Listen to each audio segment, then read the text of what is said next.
فقط اتصل من أي محمول على 17 75.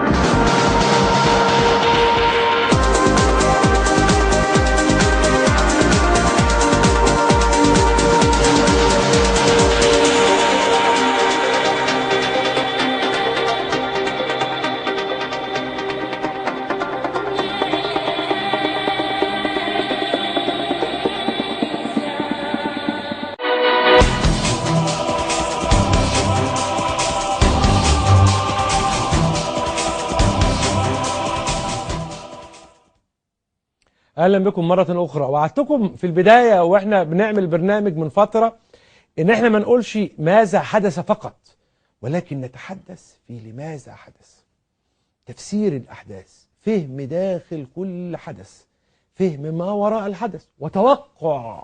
دي اللي بنلعب عليها اليومين دول، واعتقد ان انا حبيتها قوي لما فكرت فيها. ايه اللي هيحصل بعد كده؟